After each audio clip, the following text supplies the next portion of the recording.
सर्वस्य राष्ट्र गौ माता, सारे विश्व की माँ है गाय।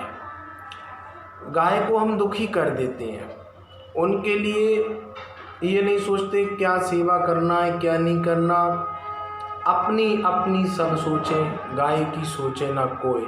और जो गाय की सोचे तो परलोक में भी आनंद होए। ये लोग तो आपका तरेगा ही और वह लोग भी तर जाएगा। गाय की सेवा सबसे बड़ी सेवा होती है। गाय के ही तप से आज का धर्म बचा हुआ है। हमें जो राष्ट्र माता है, आज ये संकल्प व्यास गादी पर करना होगा कि हमें इस राष्ट्र की रक्षा करना है तो सर्वप्रथम हमारी माँ की रक्षा करना होगा। पूत कपूत सुने है पर माता सुनी ना कुमाता। माता किसी ने भी कुमाता नहीं सुनी होगी। अपने हृदय पर भी बेटे का चरण रखवा देती हैं, फिर भी बालक से यही बोलती हैं, बेटा कहीं तुझे तकलीफ तो नहीं हुई।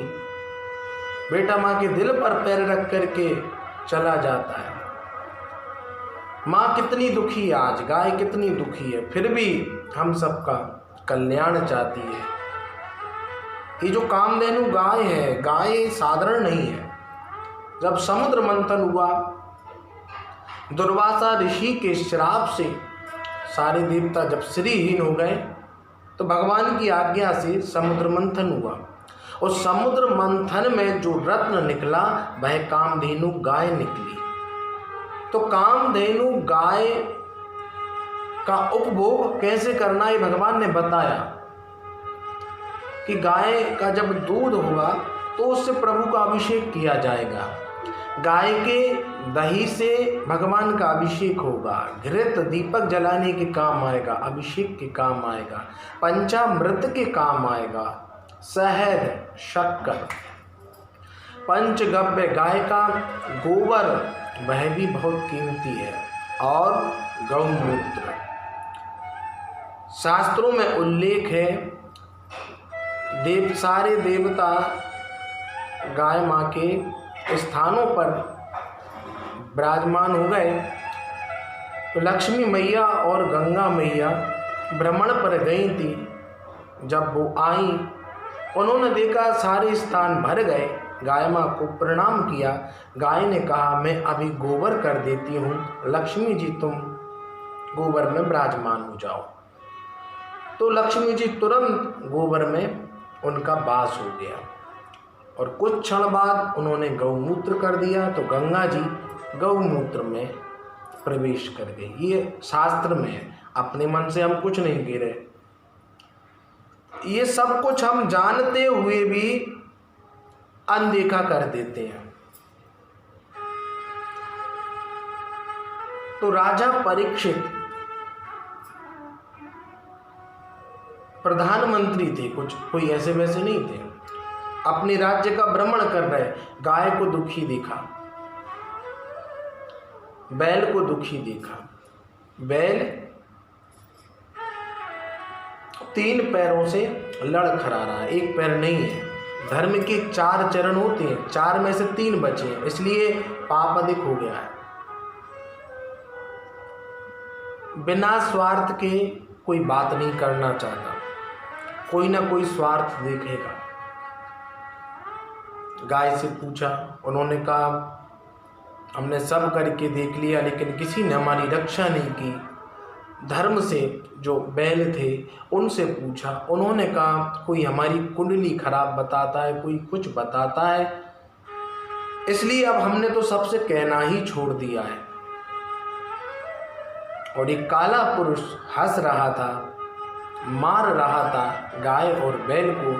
क्यों रे, तू कौन है? महाराज मैं कलयुग हूँ। तू मेरे राज्य में कहाँ से आ गया? तेरे ही कारण मेरी गाय माँ और मेरे पिता धर्म ये दुखी हो रहे। मैं तुझे श्राप देता हूँ कि द्यूतम पानम स्त्रियाँ, आज से तू रहेगा कहाँ कहाँ रहेगा?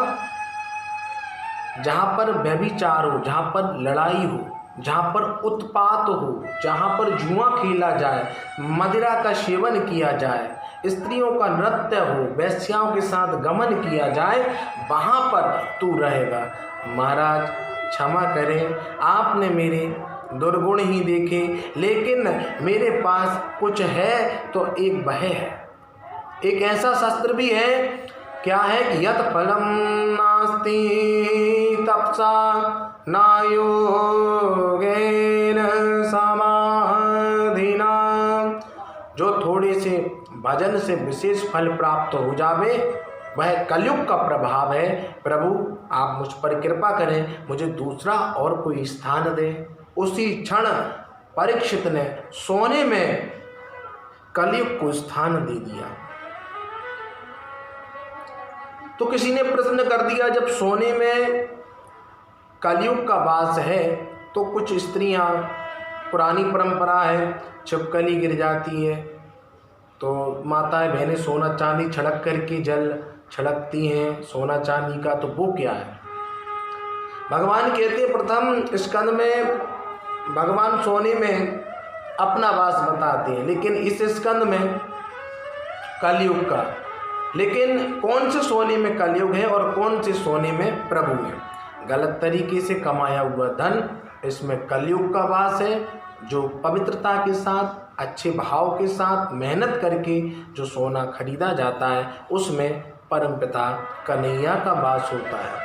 सोना चांदी सब खरीदो, जमीन भी खरीदो, लेकिन ब्राह्मणों का थोड़ा संग रखो, उनसे पूछो कि महाराज हम ये खरीद रहे हैं, और मेहनत का खरीदो सोना। महाराजों का संग इसलिए, मुहूर्त देखेंगे, पता चला काल चौघड़िया है, कुछ भी नहीं देखा और लिया है। किसी ने प्रश्न कर दिया, महाराज आजकल तो 2 नंबर से ही खरीद सकते हैं, तो ये भी उन्होंने बता दिया।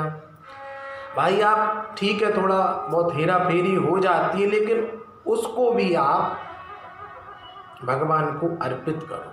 भगवान को जब अर्पित हो गया तो वह सोना प्रसाद हो गया।